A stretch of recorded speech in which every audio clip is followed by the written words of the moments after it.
तपाईँहरूलाई के भन्न गइरहेको छु भनेपछि यो रुख देख्न सक्नुहुन्छ पछाडि मेरो रुख छ मेरो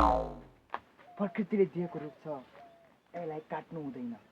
किनभने रुखले गर्दाखेरि आज हामी बाँचिरहेका छौँ यो रुख भनेको हाम्रो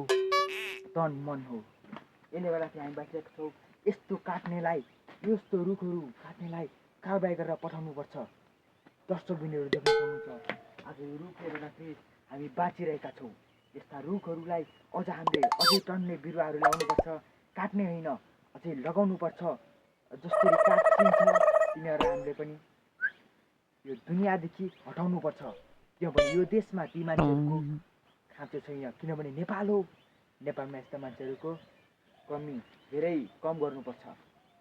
यो रुखलाई काट्नु हुँदैन यसले गर्दाखेरि हाम्रो बाटोमा स्वच्छ छ यो देख्न सक्नुहुन्छ यति राम्रो फलिरहेको छ तर यसलाई काट्यो भने हामी पछि आफै बेफाइदामा पर्छौँ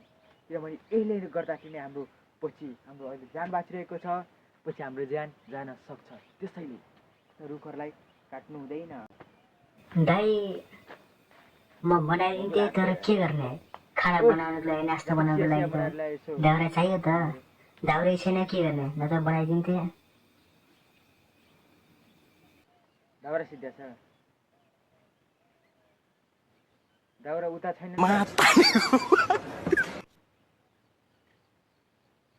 यहाँ छ त दाउरा यस्तो यो दाउरालाई पञ्चरले हानेर चटचुट हानेर एउटा यस्तो चिया बनाएर ल्याए तर एकैछिन म लाइभमा छु अहिले अहिले पछि यो काटेर लगेस् अनि सब चिया चिया नास्ता बनाएर रेडी पारेँ